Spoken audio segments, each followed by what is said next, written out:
ಎಲ್ಲ ನನ್ನ ಪ್ರೀತಿಯ ವೀಕ್ಷಕರೇ ನಮಸ್ಕಾರಗಳು. ವಿಚಾರ ಏನಪ್ಪ ಅಂದರೆ ನೋಡಿ, ನಾವು ಗಾಡಿ ತಗೋಬೇಕಾದ್ರೆ ಟ್ಯಾಕ್ಸ್ ಕಟ್ತೀವಿ, ಎಲ್ಲ ಕಟ್ತೀವಿ, ಟ್ಯಾಕ್ಸ್ ಕಟ್ತೀವಿ, ಇನ್ಸೂರೆನ್ಸ್ ಕಟ್ತೀವಿ, ಎಲ್ಲ ಕಟ್ತೀವಿ. ಆದರೆ ಜನ ಇನ್ನು ಸತ್ತ ಪ್ರಜೆಗಳಾಗೇ ಬದುಕ್ತಾ ಇದ್ದೀರಾ. ಇಷ್ಟೆಲ್ಲ ಕೋಟಿಗಟ್ಟಲೆ ಟ್ಯಾಕ್ಸ್ ತಗೊತಾ ಇದ್ದಾರೆ, ಕೋಟಿಗಟ್ಟಲೆ ಟೋಲ್ ತಗೊತಾ ಇದ್ದಾರೆ. ಇದನ್ನು ಯಾರೂ ಕೇಳ್ತಾ ಇಲ್ಲ. ದಯವಿಟ್ಟು ಬರೀ ರಾಜಕಾರಣಿಗಳಿಗೆ ಮಾತ್ರ ಶ್ರೀಮಂತರಾಗ್ತಾ ಇದ್ದಾರೆ. ಆಮೇಲೆ ಈ ಟೋಲ್ ದುಡ್ಡು ಇದೆಯಲ್ಲ, ಕೋಟಿಗಟ್ಟಲೆ ಕಲೆಕ್ಷನ್ ಆಗ್ತಾಯಿದೆ. ಯಾರೂ ಕೂಡ ಇದನ್ನು ಲೆಕ್ಕ ಕೇಳ್ತಾ ಇಲ್ಲ. ವಿರೋಧ ಪಕ್ಷದವರು ಕೇಳ್ತಾ ಇಲ್ಲ. ಯಾಕಂದರೆ ಎಲ್ಲರದ್ದು ಇದರಲ್ಲಿ ಪಾಲಿರುತ್ತೆ ಇರಬಹುದು. ಅದರಿಂದ ಯಾರು ಕೂಡ ಇದರಲ್ಲಿ ಲೆಕ್ಕ ಕೇಳ್ತಾ ಇಲ್ಲ. ಒಂದು ವರ್ಷಕ್ಕೆ ಎಷ್ಟು ಬಂತು, ದಿನಕ್ಕೆ ಎಷ್ಟು ಆಗ್ತಾ ಇದೆ, 6 ತಿಂಗಳಿಗೆ ಎಷ್ಟಾಯಿತು, ಈ ರೋಡ್ಗೆ ಖರ್ಚಾಗಿದ್ದು ಎಷ್ಟಾಯಿತು, ಇದನ್ನು ಯಾರು ಕೇಳ್ತಾ ಇಲ್ಲ. ದಯವಿಟ್ಟು ಈ ವಿಡಿಯೋ ಪೂರ್ತಿ ನೋಡಿ. ಮತ್ತು ಗಾಡಿಗಳು ದಿನ ಪ್ರತಿದಿನ ಹೆಚ್ಚಿಗೆ ಆಗುತ್ತೆ ಹೋಗುತ್ತೆ ಹೊರತು ಯಾವುದೇ ಕಾರಣಕ್ಕೂ ಕಡಿಮೆ ಆಗುವುದಿಲ್ಲ. ಯಾಕಂದರೆ ನೋಡಿ, ಒಂದು ಟೋಲ್ ತೋರಿಸ್ತೀನಿ ನೋಡಿ. ನಮ್ಮ ಜನ ಎಂಥ ಸತ್ತು ಪ್ರಜೆಗಳು ಅಂದರೆ ನಿಜವಾಗ್ಲೂ ಪ್ರಜೆಗಳು ವೇಸ್ಟ್. ಇವರು ಸತ್ತು ಪ್ರಜೆಗಳೇ, ನಮ್ಮ ದೇಶದ ಪ್ರಜೆಗಳು ಮತ್ತು ನಮ್ಮ ರಾಜ್ಯದ ಸತ್ತು ಪ್ರಜೆಗಳೇ. ನೋಡಿ ಎಷ್ಟು ಕಾರುಗಳು ಕಿಲೋಮೀಟ್ರ್ ಗಟ್ಟಲೆ ನಿಂತ್ಕೊಂಡವೆ. ಬರೀ ಕಾರುಗಳೇ ಕಿಲೋಮೀಟ್ರ್ ಗಟ್ಟಲೆ ನಿಂತ್ಕೊಂಡವೆ. ಇದು ಮೈಸೂರು ರಸ್ತೆ ಟೋಲ್ ಹತ್ರ. ಇದು ಮೈಸೂರು ಕಡೆಯಿಂದ ಬರಬೇಕಾದ್ರೆ ಈ ಕುಂಬ್ಳಗೋಡ ಹತ್ರ ಟೋಲ್ ಬರುತ್ತಲ್ಲ, ಆ ಟೋಲ್ ಹತ್ರ ಎಷ್ಟು ಗಾಡಿಗಳಿವೆ ನೋಡಿ. ಇಲ್ಲಿ ಒಂದು ಗಾಡಿಗೆ ಮೈಸೂರು ಹೋಗೋಕ್ಕೆ 175 ರೂಪಾಯಿ, ಹೋಗಿ ಬರೋಕ್ಕಾದರೆ 205 ರೂಪಾಯಿ. ಆದರೆ ಕೆಲವ್ರ ಅಕೌಂಟಲ್ಲಿ 175 ಕಟ್ಟಾಗುತ್ತೆ. ಅವು ನೋಡ್ಕೊಳ್ಳಲ್ಲ. ಏನು ಹೋಗಿ ಮೈಸೂರಿಗೆ ಹೋಗಿ ಬಂದರೂ ಸಾಕು. ನೋಡಿ ಏನು ಕಾರುಗಳು ಅಲ್ಲ ರೀ, ಲಕ್ಷಾಂತರ ರೂಪಾಯಿ ಟ್ಯಾಕ್ಸ್ ಕಟ್ಟಿರ್ತಾರೆ. ಕಾರ್ ತಗೋಬೇಕಾದ್ರೆ ಲಕ್ಷಾಂತರ ರೂಪಾಯಿ ರೋಡ್ ಟ್ಯಾಕ್ಸ್ ಅಂತ ಕಟ್ಟಿರ್ತಾರೆ. ತಿರ್ಗಾ ಇಲ್ಲಿ ಇವರು ರೋಡ್ಗಳು ಮಾಡಿ ಅವಾಗಲೂ ಕೂಡ ಇಲ್ಲಿ ಟೋಲ್ ಅಂತ ಮಾಡಿ ಜನರ ಮೇಲೆ ಹಾಕ್ತಾ ಇದ್ದಾರೆ. ಅಲ್ಲ ರೀ, ನಮ್ಮ ಸತ್ತ ಪ್ರಜೆಗಳು ಯಾವಾಗ್ರಿ ಬದುಕ್ತಾ ಇದ್ದೀರಾ? ಯಾವಾಗ್ರಿ ಬದಲಾವಣೆ ಆಗ್ತೀರಾ? ರಾಜಕಾರಣಿಗಳು ಮಾತ್ರ ಕೋಟಿ ದುಡ್ಡು ಸಂಪಾದನೆ ಮಾಡಿ ಅವರು ಜೀವನ ಮಾಡ್ಕೊತಾ ಇದ್ದಾರೆ. ಇನ್ನೂ ಟೋಲ್ ಕಟ್ಟಿ ಸಾಯ್ತಾ ಇದ್ದೇವಲ್ಲ ನಾವು ನಮ್ಮ ದೇಶದಲ್ಲಿ. ನೋಡಿ ಕಾರುಗಳು ಅಬ್ಬಾ ಏನು ಜನ, ಏನು ಸತ್ತ ಪ್ರಜೆಗಳು ಓಡಾಡ್ತಾರಂದರೆ ನಿಜವಾಗ್ಲೂ ಫಾಸ್ಟ್ ಆಗಿರೋದು ಏನಕ್ಕೆ, ಫಾಸ್ಟಾಗಿ ಹೋಗೋಕ್ಕೆ. ಆದರೂ ಕೂಡ ಏನು ಕೇಳಲ್ಲ.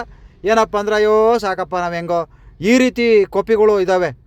ಪ್ರಶ್ನೆ ಮಾಡೋಕ್ಕೂ ತಾಕತ್ತಿಲ್ಲ, ಪ್ರಶ್ನೆ ಮಾಡೋಕ್ಕೂ ದಮ್ಮಿಲ್ಲ. ಸುಮ್ಮನೆ ತಿರುಗಾಡ್ತವೆ. ಸುಮ್ಮನೆ ಏನು ಕಾರ್ ಇಟ್ಕೊಂಬಿಟ್ಟು ಸೋಕಿ ಕೊಡೋಕೆ ಹೋಯ್ತವೆ. ಇಂಥವೆಲ್ಲ ಪ್ರಶ್ನೆ ಮಾಡಲ್ಲ. ಕಾರ್ ತಗೋಬೇಕಾದ್ರೆ ಲಕ್ಷಾಂತರ ರೂಪಾಯಿ ಟ್ಯಾಕ್ಸ್ ಕಟ್ತಾ ಇದ್ದೀವಿ. ಇನ್ನೇನಕ್ಕೆ ನಾವು ಈ ಥರ ಎಲ್ಲ ಟೋಲ್ ಎಲ್ಲ ಕಟ್ಟಬೇಕು? ಕೇಳ್ರಿ ಜನ, ಕೇಳ್ರಿ. ಇನ್ನು ಎಷ್ಟು ವರ್ಷ ರೀ ಹಿಂಗೆ ಬದುಕ್ತಾ ಇದ್ದೀರಾ ರೇ? ರಾಜಕಾರಣಿಗಳು ಪುಕ್ಸಟ್ಟೆ ಓಡಾಡ್ತಾರೆ. 1 ರೂಪಾಯಿ ದುಡ್ಡು ಕಟ್ಟಲ್ಲ ರೇ, ನಮ್ಮ ದುಡ್ಡಲ್ಲಿ ಓಡಾಡ್ತಾರೆ. ರಾಜಕಾರಣಿಗಳು ಪುಕ್ಸಟ್ಟೆ ಓಡಾಡ್ತಾರೆ. ಅವ್ರ ಹೆಂಡತಿ ಮಕ್ಕಳು ಪುಕ್ಸಟ್ಟೆ ಓಡಾಡ್ತಾರೆ. ಅವ್ರ ಛಲಗಳು, ಅವ್ರ ಬಕೆಟ್ಗಳೆಲ್ಲ ಪುಕ್ಸಟ್ಟೆ ಓಡಾಡ್ತಾರೆ ರೀ. ನೀವೆಲ್ಲ ಫಾಸ್ಟಾಗಿ ಹಾಕಿಸ್ಕೊಂಡು ಸಾವಿರಾರು ರೂಪಾಯಿ ಕೊಟ್ಕೊಂಡು ಓಡಾಡ್ತಿರಲ್ಲ. ಇನ್ನು ಯಾವಾಗ್ರಿ ನಿಮಗೆಲ್ಲ ಬುದ್ಧಿ ಬರುತ್ತೆ? ಇನ್ನು ಯಾವಾಗ್ರಿ ನಿಮಗೆ ಬುದ್ಧಿ ಬರೋದು? ಎಲ್ಲರೂ ನಾವು ಕೂಡ ಬಸ್ಸಲ್ಲಿ ಹೋದರೆ ನಾವು ಕೂಡ ಟೋಲ್ ಕಟ್ಟಬೇಕು. ನಾವೇನು ಪುಕ್ಸಟ್ಟೆ ಹೋಗಂಗಿಲ್ಲ. ಆ ಟಿಕೆಟಲ್ಲೇ 5 ರೂಪಾಯಿ ಎಕ್ಸ್ಟ್ರಾ ಸೇರಿಸಿರ್ತಾರೆ. ರಾಜಕಾರಣಿಗಳು ಹೆಂಡ್ರು ಮಕ್ಕಳು ಮೊಮ್ಮಕ್ಕಳು ಎಲ್ಲರೂ ಫ್ರೀ ಓಡಾಡ್ತಾರೆ. 1 ರೂಪಾಯಿ ಟೋಲ್ ಕಟ್ಟಲ್ಲ. ಒಂದೇ 1 ರೂಪಾಯಿ ಟೋಲ್ ಕಟ್ಟಲ್ಲ ಅವರು. ಸತ್ತ ಪ್ರಜೆಗಳೇ ಎದ್ದಳಿ ಸಾಕು. ನಮ್ಮ ದೇಶಕ್ಕೆ ಸ್ವಾತಂತ್ರ್ಯ ಬಂದು 80 ವರ್ಷ ಆಗಕ್ಕೆ ಬಂತು. ಯಾವಾಗ್ರಿ ಎದ್ದಳ್ತೀರ? ಇನ್ನು ಮಲಗೇ ಇರ್ತೀರ ಹಂಗಾರೆ ನೀವು? ಇನ್ನು ಮಲಗೇ ಇರ್ತೀರಾ? ಎದ್ದಳಲ್ವ ಹಂಗಾರೆ? ಇನ್ನು ಸತ್ತಾಗ ಇರ್ತೀರಾ? ಅಯ್ಯೋ ಕರಿಮಿಗಡಿಗಳ, ಎದ್ದಳ್ರಿ ಸಾಕು. ದಯವಿಟ್ಟು ಎಲ್ಲರೂ ಪ್ರಶ್ನೆ ಮಾಡೋದು ಕಲ್ತ್ಕೊಳ್ಳಿ. ಸುಮ್ಮನೆ ನಿಮ್ಮ ಹತ್ರ ದುಡ್ಡಿದೆ ಅಂದ್ಬಿಟ್ಟು ಬರೀ ರಾಜಕಾರಣಿಗಳಿಗೆ ಮಾತ್ರ ಉದ್ಧಾರ ಮಾಡಬೇಡಿ, ಬರೀ ಶ್ರೀಮಂತರು ಮಾತ್ರ ಉದ್ಧಾರ ಮಾಡಬೇಡಿ. ಎಷ್ಟೋ ಜನ ಬಡವರಿಗೆ ಮನೆಗಳಿಲ್ಲ, ಬೀದಿಲಿ ಮಲಗ್ತಾ ಇದ್ದಾರೆ.